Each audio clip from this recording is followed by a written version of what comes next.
Welcome to the Naavik Gaming Podcast, where it is our mission to explore the business and future of video games. We bring together the industry's brightest builders, investors, and thinkers to keep a pulse on current events, dissect emerging trends in games, share lessons learned, and have a great time. This podcast is also part of Naavik's growing ecosystem, which ranges from free and premium research to consulting and advisory services. For more information, visit www.naavik.co. This episode is brought to you by Metal.tv, built by gamers, for gamers, and used by over 15 million gamers per month. Metal is the fastest way to clip, save, and share gameplay on PC. Millions of clips get shared every week, turning your game's moments into word of mouth at internet scale. With discovery being one of the biggest challenges in the games industry today, Metal is building a platform where publishers, studios, marketers, or anyone looking to reach gamers can find the right players across multiple genres and geographies. For more information, head to metal.tv or check out the link in the show notes. Now, let's jump into the episode. Welcome to the Naavik Gaming Podcast. I'm your host, Kalie Moore. Today's episode sits at the intersection of two of some of the most interesting shifts that are happening in entertainment right now, which are the rise of UGC platforms and the explosion of female-first serialized content. Last week, The New Yorker estimated that over a tenth of humanity has now watched a microdrama. The global market outside of China is on track to hit $9.5 billion by 2030, with the US alone projected at $3.8 billion. And this is driven overwhelmingly by women aged 30 to 60 who are binging on romance, CEO arcs, and revenge stories from their phone. But what's missing in almost all of these conversations is that games layer, and that's where Dorian comes in.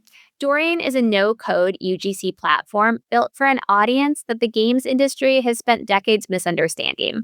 Gen Z women, romantasy readers, dating sim fans. Solo cosplayers, two-person art teams, and webcomic creators are turning hobbies into real business on the platform. One solo cosplayer's title, Sharkbait, which is a dating sim where players romance humanoid sharks, has more than 1 million fans. And another game called Fic has earned more than $3 million in its first year. My guest today is Julia Palatovska, who's the founder and CEO of Dorian. Julia has a really fascinating background. She started in games at G5 Games in Eastern Europe. She took the company through an IPO, and she spent years as a VC at London Venture Partners. And now she's building the platform she might have one day had invested in.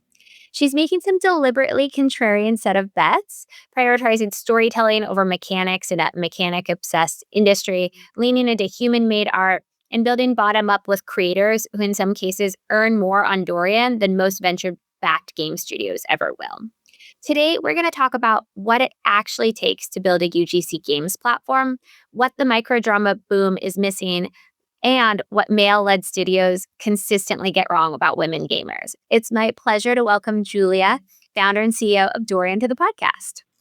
Hi, happy to be here. I'm a big fan of Naavik, so I'm very excited to chat with you today. Well, I have a ton of questions for you, so let's go ahead and dive in. I want to start first with your background. So you started in games at G5 Games, and I think you spent nearly 7 years there, and you helped take the company to a public listing in Stockholm. You come from Eastern Europe, where this kind of outcome isn't the norm. What did that experience teach you about what's possible when an industry is at the right phase of growth, and how does that shape how you think about Dorian today? This experience basically inspired me to start Dorian because my background is very unlikely. First of all, because in Eastern Europe, we are traditionally detached from capital markets. So something like funding, venture capital, doing IPO is not the common dinner conversation topic. And it's still like, there's turbulent political environment. It has always been for my entire life in Eastern Europe. And then capital markets are not really available. It's getting a little better, but it's not great. Most of the companies from this region are typically bootstrapped.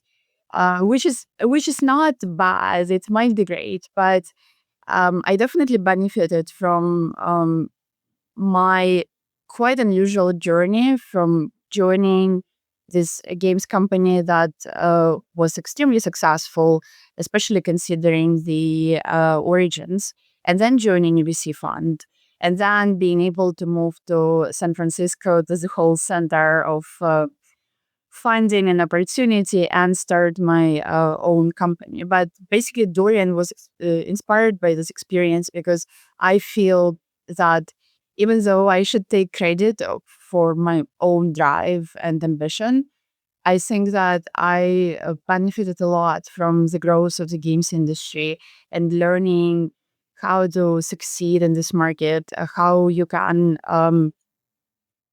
become financially successful and profitable as G5 was, and then how this can be translated to people from unusual backgrounds, just like myself, um, that are now thriving on Dorian.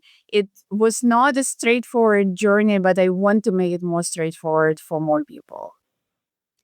And then drilling in, one of the things that you mentioned to me when we had a prep call was that free to play monetization is something you really excelled at coming out of G5.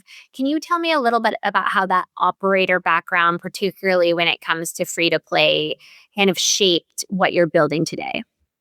I think that free to play monetization is sort of the magic behind what we're doing for creators, because we made game creation accessible, but we also made monetization and understanding your fans more accessible for creators who do not have technical backgrounds. On Dorian, they get free analytics tools. They can understand how to um, launch and then improve their games for free to play monetization. Obviously, free to play monetization has been carrying the games industry and its growth for like at least my lifespan. And it's been exciting to see how people can tap into this um, for their games. And this basically, I think, makes games more inclusive. As an example, you do not have to be very famous or have millions of followers to be successful with free to play game monetization. If you want to sell as a creator, if you want to sell a ticket or a book or anything, you really need to put a lot into marketing. And some people do succeed at this or have good luck and get publishers that promote them. This definitely serves mostly like top 1%. And then everyone else really struggles to sell something upfront, like a book or even a chapter online. Whereas with free to play monetization, you can get your fans to try the experience for free and decide when they want to support you. We call this patronage on Dorian. So basically, when they want to become patrons. And this also kind of feeds into inclusivity of the medium, where different people can become patrons at different points of the same experience of the same game and vote with the dollar for whatever storyline, whatever character they want to consume more of, which definitely proves to work for us the best. It's great. We're going to dive a lot deeper into monetization, but I have one last background question for you. You came from the venture capital side at London Venture Partner. What made you decide to leave VC to take a chance to build your own company? I think that I'm very much of a builder and I'm very entrepreneurial at heart. That's probably a story for a different podcast, but I started my first company when I was 16. It was also in games, but educational games. It was with my childhood friend, and that was a lot of fun. We actually became a sustainable business for a couple of years. Uh, but I think that when I was with LVP, I had a chance to look at and worked with fantastic startups. I think that's because LVP was one of the first game-focused investors with a very smart founding team. We had an advantage of getting to see everyone who wanted to raise money in games. And I was, first of all, constantly inspired. Second of all, I did work with LVP portfolio companies, and I always felt I was the happiest when I was working with the teams. Oftentimes, as an early stage VC with operations background, you kind of plug in yourself into some of the teams where you have a good fit pr- professionally, and also can like basically fill some holes in their operations. And I always was like, oh my God, I want to be with you guys working together. So this is when I was the happiest. And I realized I was itching to go back in the building. And then another part of it, um, the C job is fantastic and very respectable. And of course, VC investors are some of the smartest people in the industry. But at the same time, the job is judging people and companies. You kind of like you sit back and you judge everyone else. And I think that at some point I was like, well, I want to be building because I think that this kind of gets into this territory when you get detached from the reality of building and you're judging too much, if that makes sense. So I think that I prefer building to judging, even though judging, of course, is an important part of anyone's job. Yeah, I trust me, I get it too. Let's shift to what it actually takes to build a UGC platform. So, on our prep call, you shared something really interesting with me that most UGC platforms fail because they never graduate from optimizing for volume to optimizing for commercial success. Can you walk us through that distinction and what does that actually mean operationally? It's I think that there are a lot of misconceptions and misunderstandings of what it takes to build a UGC games platform because there are so few of us, and even fewer that are showing real traction. Roblox is obviously the pioneer of this, and they have had tremendous success um, in this space. Dorian has learned a ton from Roblox. But then, of course, there are quite a few Roblox followers that wanted to compete with them. Quite a few either haven't got anywhere or outright failed. I think that we're definitely enjoying this advantage of building in a very different vertical that our team deeply understands and has a lot of demand. Because if you think about it, there are millions of artists who are posting on Instagram and webcomics. This group alone is huge enough. If even small percent of artists become game creators, that's a huge category. But we also have writers, cosplayers, voice actors, and all of these people are fantastic at storytelling, but usually struggle to monetize across these whole groups. And then unlocking game monetization for them is where the magic happens.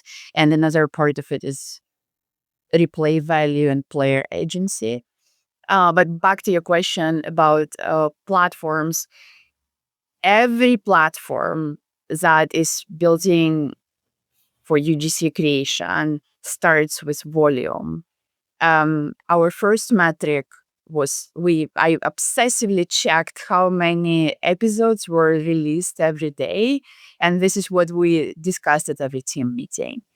And then we were onboarding more and more creators from different groups that I described.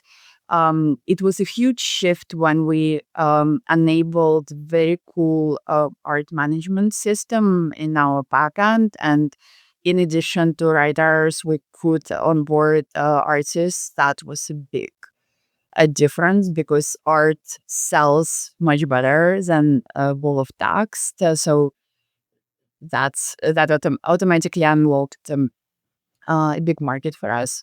But then we were onboarding different groups of creators, searching for something that really um, helps us unlock growth commercially. So not just with engagement and creation. And once we saw great unit economics for some of the games, which happened throughout several waves of creators, um, thousands and thousands of episodes released, and then also um, tools that were all created with our no-code philosophy. Basically, we would try different things with small group of creators, helping some, and then we would um, democratize those tools for anyone to use independently. Once we saw unit economic working, this is when real growth started. And then we stopped looking at the number of episodes released and started looking at commercial success of the games, because this is obviously important for any business to become commercially successful. But then in most cases for other platforms, you would see that they still report the number of games, but it never translates into commercial success apart from like Roblox and maybe I think UFN is reporting growth of revenue as well.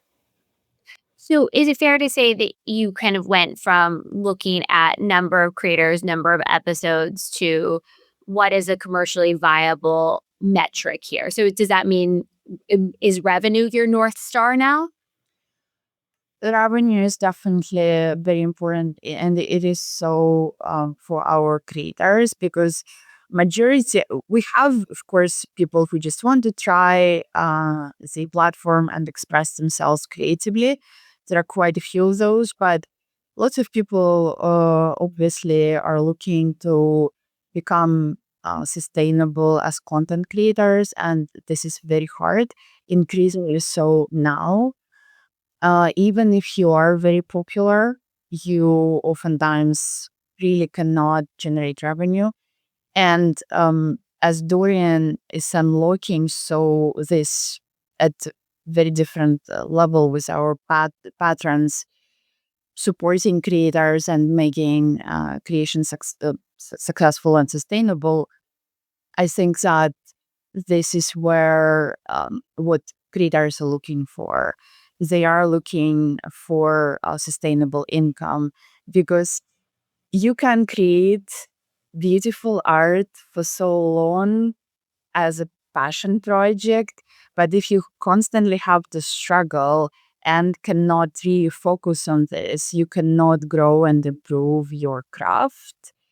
And when we see creators not worrying about what they're gonna eat tomorrow, they definitely can become much better and much more professional as game creators. And this is what the industry needs. We need profitable games right now. I love what you said about improving your craft. And we touched on this data driven perspective when we talked briefly about your background in free to play games. So I know that you've said before that in some cases there are, in a Dorian game, there's up to 100 versions of one episode. And I believe that's based on the data that you provide creators. I'd love to talk a little bit more about what that iteration loop looks like for the creator, and what do you have to do as a platform to make that possible? So that was by design, in order to democratize free to play game creation.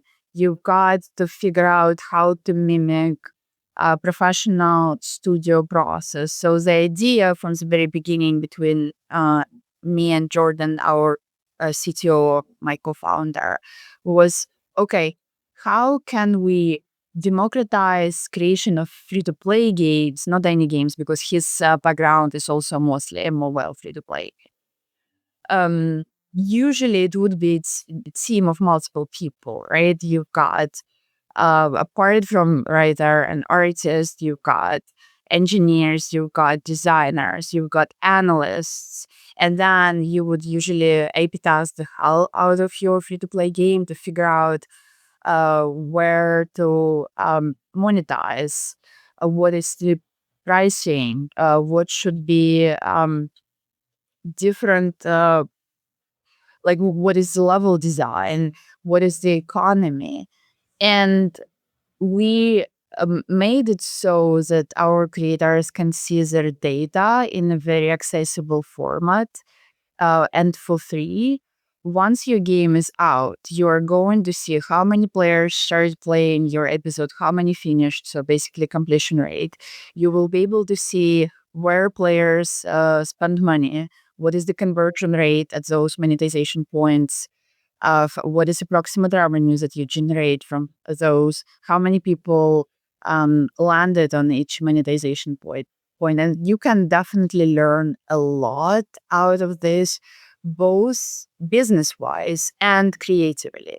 As an example, if you, for example, um, create multiple character storylines where you can level up multiple characters. This adds to a lot of writing, and writing content is obviously time consuming. So, for example, if certain storyline doesn't get any traction, you might decide, as an example, to kill off this character. And this can be an interesting creative outcome, right? But then you definitely, as you look at all of this data, you definitely become better.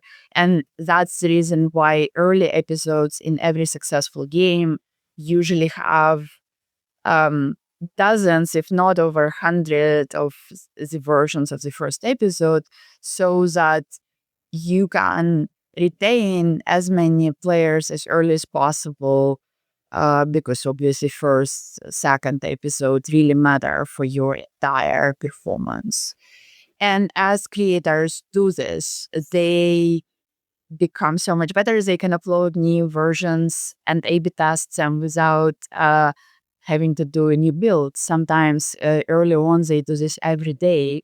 Imagine how much faster you, as a solo person controlling the whole process, how much faster you become good at your craft compared to even optimized professional team process where some information is still silent. I like to say that a control freaks do make some of the best games on Dorian because they can control the entire process. And if they hold the revision really close to heart and they can understand the whole process that I described solo, those make some of the strongest games because the vision is not diluted by the team. Yeah.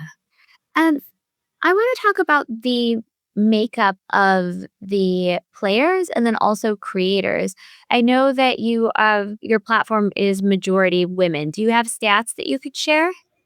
Absolutely. So on the creator side, we have 90% female and queer creators. And then on the um, fandom side, it's very similar. It's close to 90% women. And uh, about 60% are Gen Z women. So it would be the sweet spot is 18 to 25. And that's a fantastic audience to work with because they are usually not into um, kids' games anymore. And then they're not served very well by the industry because while there are quite a few games for women, especially on mobile, those the most successful ones usually tend to skew a little older, whereas this audience is one of the least served in games. And then as they explore their fantasies and their sexuality, they are also looking for more agency because this age group is very fluid in how they perceive sexuality and fantasies around this. And this is where games serve them better than linear narratives where you are locked with one storyline, one love interest, whatever this is. So they're a very underserved market, which in some ways feels crazy because they're also a very engaged market. And I know we had lots of conversations in our prep call of how the games industry isn't doing themselves any favors reaching this audience. You shared a story with me about I'll let you tell it if you're open here, about a conversation you had regarding are women gamers mainstream? Yeah, so the story was that someone told me that they're currently serving games audience. Oh, sorry. Someone told me that they're currently serving a female audience, but they want to go mainstream. And I found it very peculiar because women are half of the population, and that was a mobile game and app developer. So especially on mobile, gamers are at least 50% women, right? So I think that first of all, you need to know who your target audience is. Of course, there are great examples of generalist apps and games in entertainment, but generally speaking, still you serve certain group better than others. And then women being like there is this perception that female audience is smaller than it actually is, but it's massive, it's underserved, there are so many opportunities, and when you know who your target audience is, you're likely gonna get more engaged audience, and you're likely to serve them better. And especially considering that most of the games industry is dominated by male developers working for skewing male games for male gaze. I think that saying that women are not like niche is still a huge misconception. Absolutely. I also want to talk about niche fandoms that aren't so niche. So I think a perfect example of this is Sharkbait, which I mentioned at the top. So it's a dating sim about a humanoid shark, and it's built by a solo developer, and it has more than 1 million fans. I want to hear from your perspective why that game works and what kind of the sweet spot is between niche communities and mainstream. I think that as internet is getting more rather than less fragmented, right? We've got fandoms living everywhere. And there is definitely, you're right, there is a sweet spot where like it's um big enough to be a great market, but in the same not big enough to be like disengaged and diluted. And this is fantastic for generally for UGC creation and for UGC games, because obviously the advantage of a platform like Dorian is that you can make something faster with smaller budget, you can experiment faster, and you do not have to fundraise for this. And this means that you can reach fandoms that a bigger studio that is working with a big budget just can not know how to, first of all, they would consider this too niche, and second of all, they often wouldn't have this genuine connection.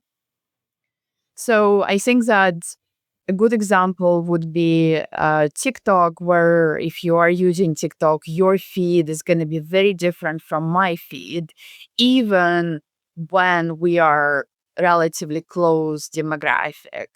If we're totally different demographic, it's going to be even more different. But whenever I look at our feeds with my close friends, I would always see a huge difference. So this is similar, that you are going to have different people wanting different things, and then they would have different fantasies. So there's dual benefit here. First of all, you can get a fan, become a great game creator. Rose Magpie, Sharkbait creator, is a fantastic example. They understood this hyper obsession. They understand the fantasy. They are great at world building. They're also cosplayers, or they're fantastic at the character design. And they really hit the spot for this fandom that nobody else could, um, because they're so connected to this fandom. And then the second benefit is agency and choice within the game.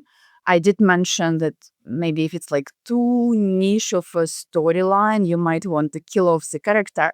But at the same time, sometimes we see that the least mainstream character out of a selection of characters might get fewer players, but the most engaged players and the highest paying players, because they appreciate feeling seen and represented, and they might basically the um, patronage per player would be the highest out of all, especially compared to mainstream. So again, you can serve smaller fandom, smaller group really well, and make them feel seen and understood like nowhere else.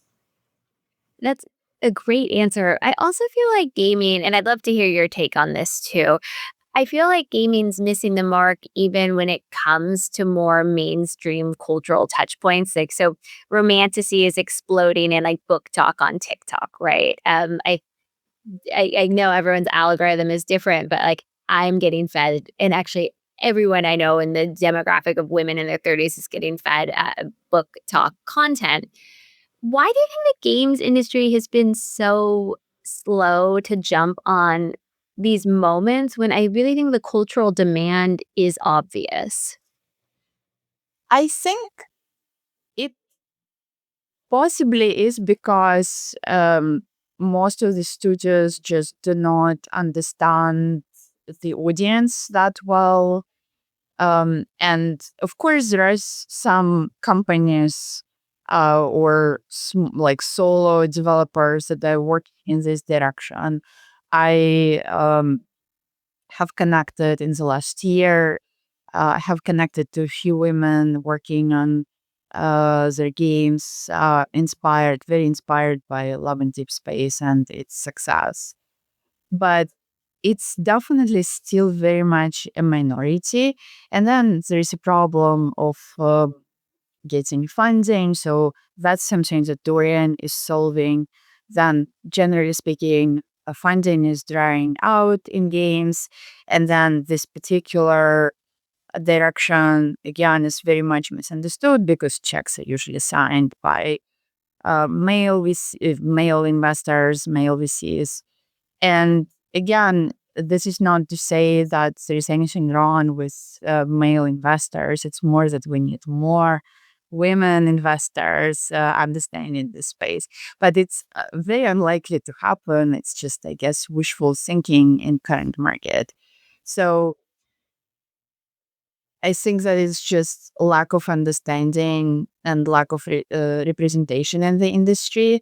But that's something that I'm very, very passionate about, and I'm working to solve, because we're building an ecosystem where people can build successful games without fundraising, uh, build real profitable businesses. And I think that this can solve um, bigger problems in the industry, hopefully by bringing um, better returns. The studios growing organically and growing quite fast, bringing new voices to the industry and hopefully bringing new fandoms. Because as I mentioned, as we're trying to convert webcomic creators into game creators, we are also seeing increasing interest from webcomic fans following these creators in the game and appreciating what games can give them as a medium. Are you seeing the industry, and by that I maybe mean a games VC, do you see people being more open to investing in these kind of studios because the microdrama space is heated up so much? Have you seen kind of the crossover between investor interest in microdrama space overall kind of bleeding into games VC? I think that we are definitely going to see a lot of shift in how anything gets funded. We are at the point when a lot of changes are happening.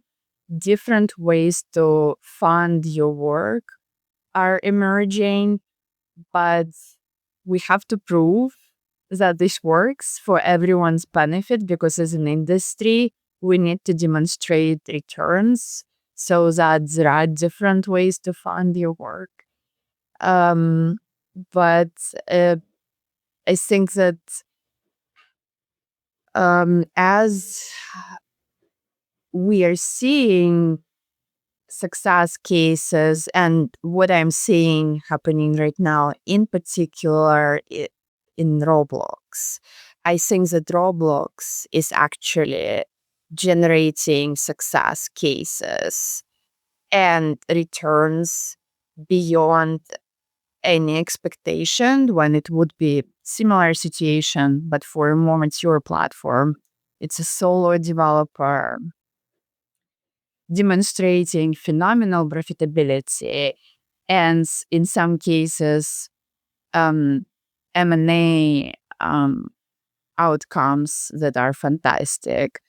Investors are definitely paying more attention, still catching up because as someone who is building a UGC games platform, I can definitely say that whatever the audience, whatever the space, it doesn't have to be female.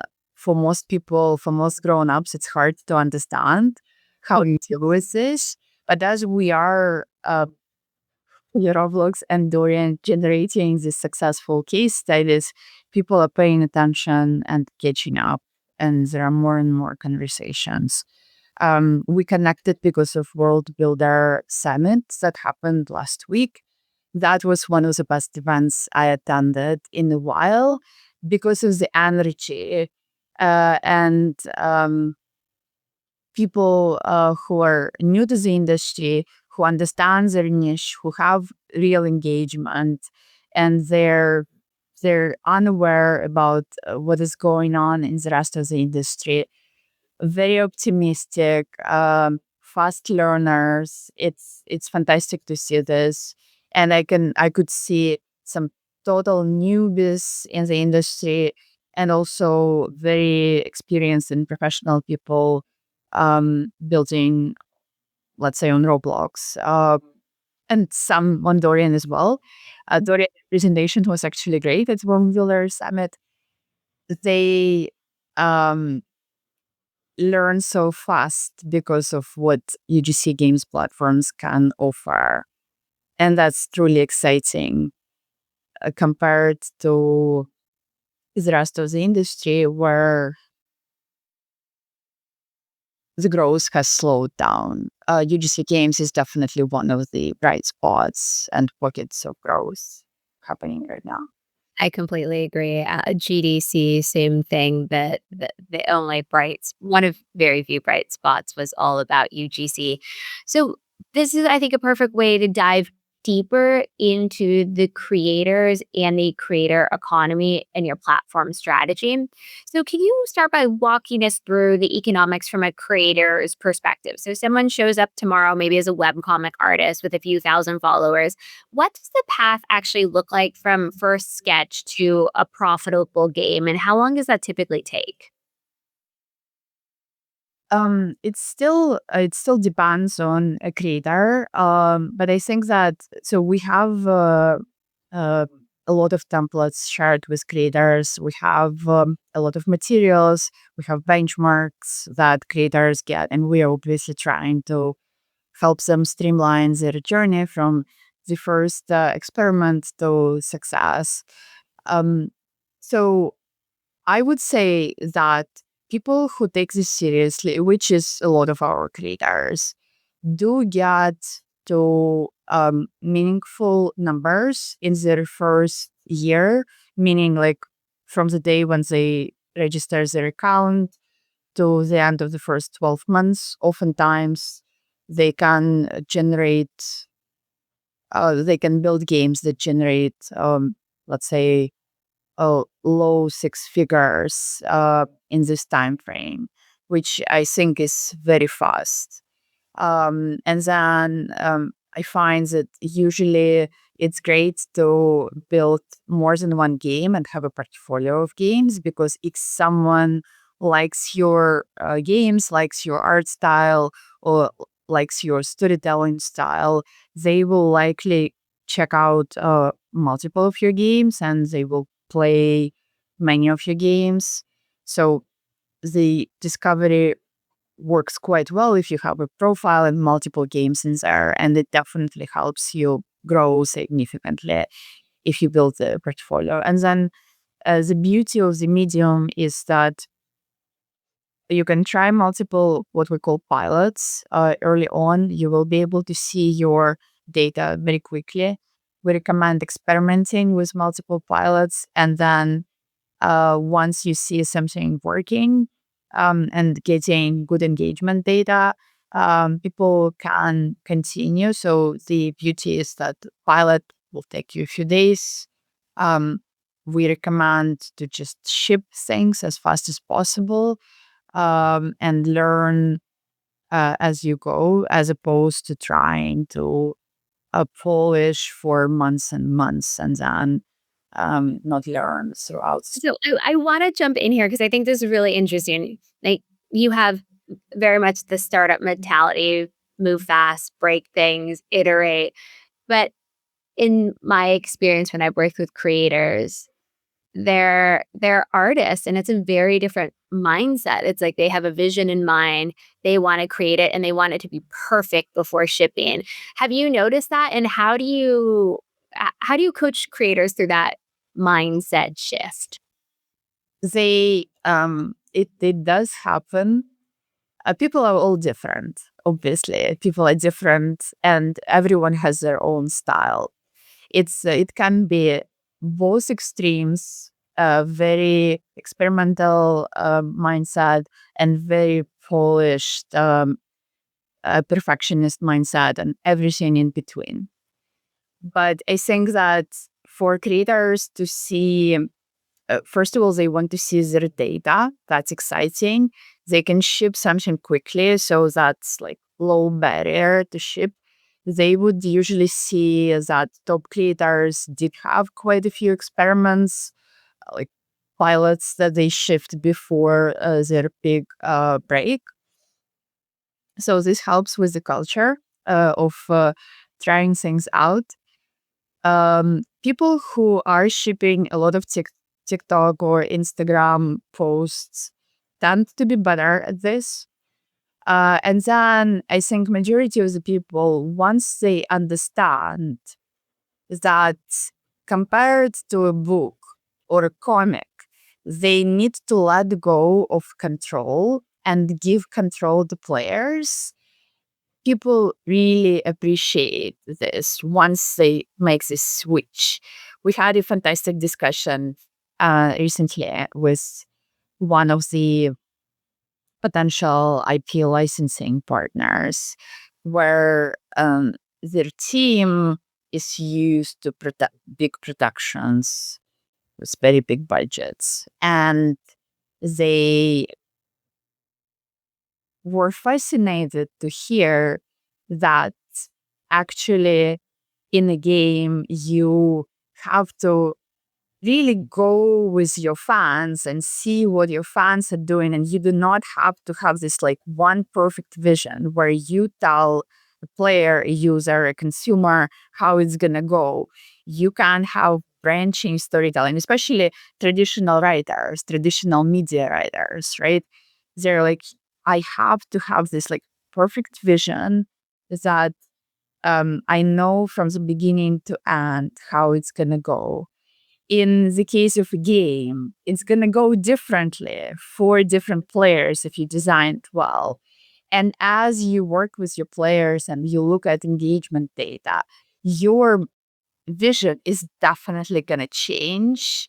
100% guaranteed it's going to change. And the more you lean into this, the more liberating this mindset is, because games are um, non-linear medium, and because games give agency to your players. And this is actually easier to write for a game than to write for, say, a show. Okay, absolutely. I do think one other difference between shows or micro dramas than games that I'd like to touch on briefly is how accepting the community is when it comes to AI. So I know I cited the New Yorker article at the top of this episode, but in it, Real Short has said it plans to replace 75% of human actors with AI for its Chinese titles. Meanwhile, I know your community feels the exact opposite of that. What do you make of that divergence, and what does it say about who's on your platform? I think that the beauty of UGC content is on any platform. I would like to bring TikTok again. People connect to creators. Even though on Dorian, creators are building the world, the worlds that are independent from the creator personality, oftentimes, you can very much see creators' voice and style and humanity through Dorian games more so than, let's say, studio produced games that do not have one distinct voice as a creator, which sometimes still happens at studio games, but less so than on Dorian.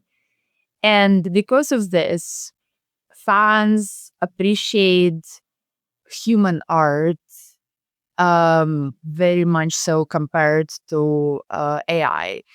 Now, as a platform, it's our goal to give creators everything that they need to succeed, and they can also decide which tools they would use outside of Dorian. But we did see that when it's recognizable human art style, people connect with this much more than something that is AI made. And again, you cannot be sure, but sometimes fans, like you can, there is still something about AI art in many cases that you can recognize even if you cannot prove, right?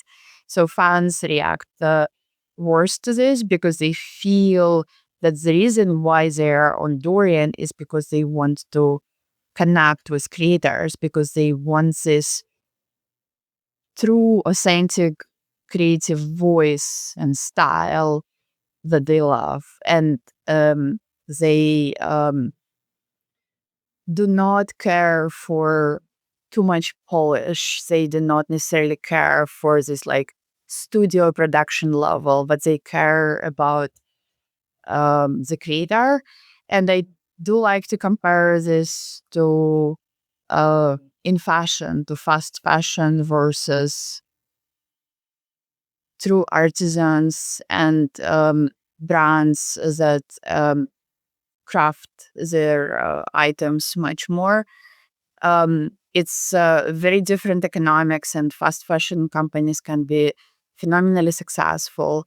But I see Dorian becoming more of a place where um, people see themselves as artisan um, artists, and they see themselves as through like they take a lot of pride in their craft, and they have this very human element versus fast fashion of AI.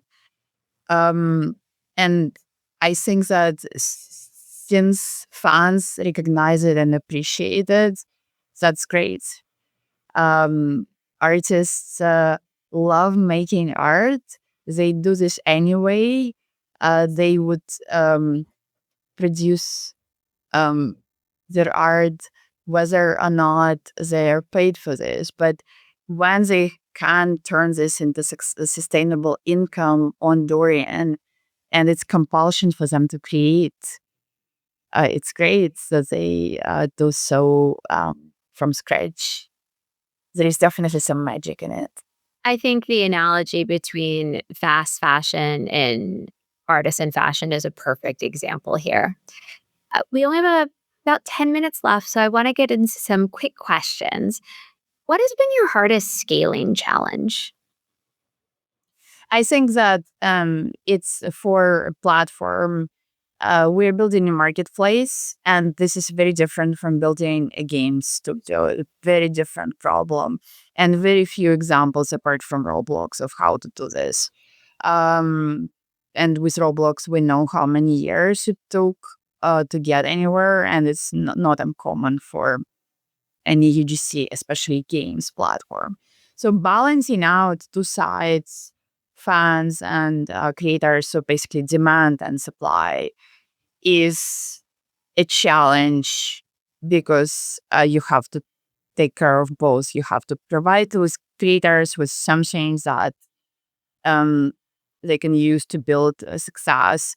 You have to constantly, this goal is constantly shifting. What is a success? What fans want? What are the trends?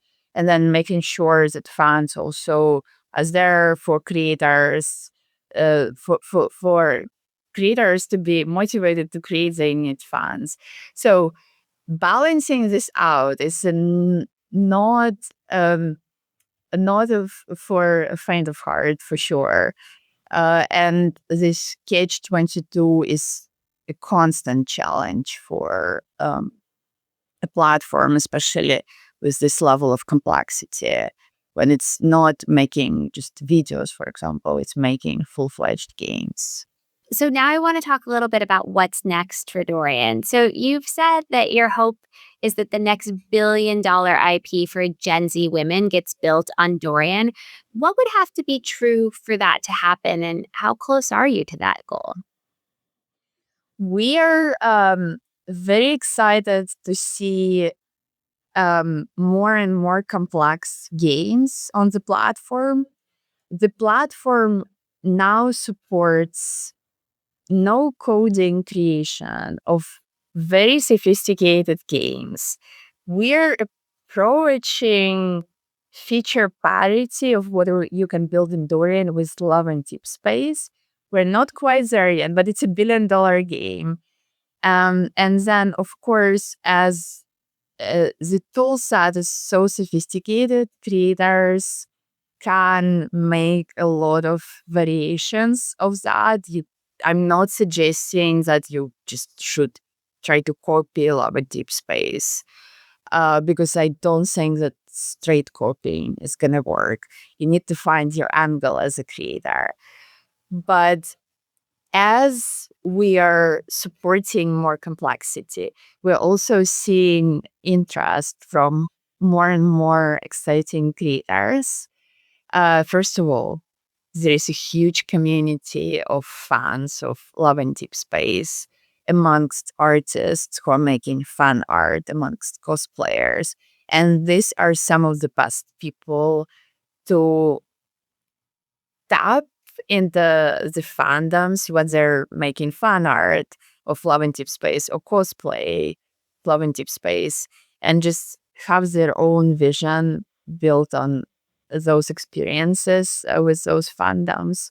We work with quite a few new creators coming from these fandoms with millions of followers joining Dorian to build games with deeper RPG elements, with more interesting relationship systems. You can build something that would be very similar to complexity of Baldur's Gate 3 relationships on Dorian. And there are a few projects working in this direction. There is nothing yet that fully adopts all of the features that we have built in the last year, but you can build complex relationship systems. You can add very interesting RPG mechanics. You can build deep leveling systems. You can combine now idle animations, a video, just static art. You can make fully animated game, fully video game. You can build something like Bandersnatch, for example, with more mechanics. So you can combine so many mediums and elements on the platform that I'm hoping to see more in this direction. RPG is definitely something that I'm super excited about. We've got a person like, for example, Ryan Kaufman, who used to be narrative director at Telltale for many years, working on Dorian.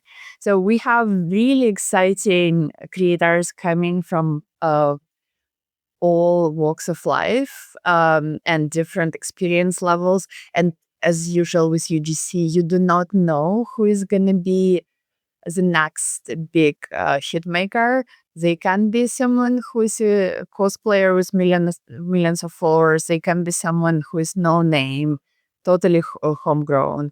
They can be someone coming from the industry who doesn't see opportunities in the industry elsewhere and just wants to patent themselves and build their own IP based on previous experience. But definitely more and more creators are joining, and there is a lot that you can do. And I hope that we will see the next big hits especially for this demographic coming from Dorian.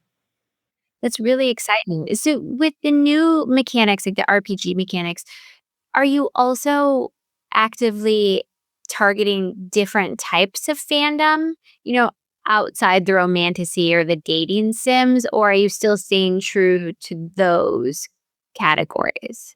We definitely see that one of the biggest motivations for the audience is developing relationships with characters. It's we tend to see very character-centric motivation, and your fictional relationships being centered to this. That's true across the whole book talk and romantic space, right? And Dorian just adds more depth and interactivity to this. And then if we look at, say, Love and Deep Space, this is still true that the main motivation, despite this being quite a core game, the main motivation is storytelling. So I think I am a big believer that if you want to build an iconic world, iconic characters, like let's say Baldur's Gate 3 and Asterion, that drives so much fantasies, fan art attention for years. You need to make sure that storyline is central and it's important for building such an iconic IP versus um, mechanic centric first and then sliping storyline onto this, like many mobile games are doing. Don't get me wrong, they're fantastic businesses, but if you want iconic IP, iconic storyline, it needs to be the center of your attention. And Dorian is perfect platform for this because you can also learn how to build iconic characters, iconic storylines so much quicker and understand your fans deeper than anywhere else. So I think that this is still going to be center of the player attention for the foreseeable future. But of course, depth and mechanics adds to this. And as in any great game design, you need to start more casual and go more core as your players make progress in the game. And I have one final question for you. When you imagine Dorian in 10 years, what does the platform look like? And what do you hope it's meant to the creators and the fans who've built it with you? We would like to be known as the biggest female-first fandoms platform out there, especially for interactive experiences. I think that this market is so big and so misunderstood that there is a huge opportunity to grow. I would like everyone who identifies as a storyteller to be on Dorian and to tap into our no-coding ecosystem. I would like us to make sure that creators have everything that they need to build fantastic experiences and to also make it sustainable, become great at this, and be able to focus on creating and us trying to solve the entire ecosystem around this. Like, for example, we just announced a partnership with Creator Access Network, led by Avi Gandhi, who's been a creator economy voice for many, many years. He started at WME. He was head of creators Patreon. And now he created this membership network where for a tiny fee, annual fee, you can access a lot of deals and offerings from creator for accounting services, legal services, even health insurance, which is a huge problem for creators in the US. So basically thousands and thousands of dollars in potential savings and deals. Dorian just joined this with our own offer. So if you want to start on Dorian today, join Can for it's $100 per year. That's it. And you will get access to our special offer to earn 100% of your first $10,000 in the first 120 days since joining. So it's potentially a significant upside for new creators. That's just one example of us trying to solve problems for the creative ecosystem. But my goal is to make sure that creators can create successfully, and Dorian is the platform for this female-first vertical, whatever they want to do. And our commitment is to always add more creative tools and opportunities for them. Well, Julia, thank you so much for sharing your vision and your learnings with us at the Navig Gaming Podcast. I look forward to continuing to watch your journey. Thank you. Thank you so much for having me. It was a lot of fun. If you enjoyed today's episode, whether on YouTube or your favorite podcast app, make sure to like, subscribe, comment, or give a 5-star review. And if you want to reach out or provide feedback, shoot us a note at podcast@navig.co or find us on Twitter and LinkedIn. Plus, if you want to learn more about what Navig has to offer, make sure to check out our website, www.navig.co. There, you can sign up for the #1 games industry newsletter, Navig Digest, or contact us to learn about our wide-ranging consulting and advisory services. Again, that is www.navig.co. Thanks for listening, and we'll catch you in the next episode.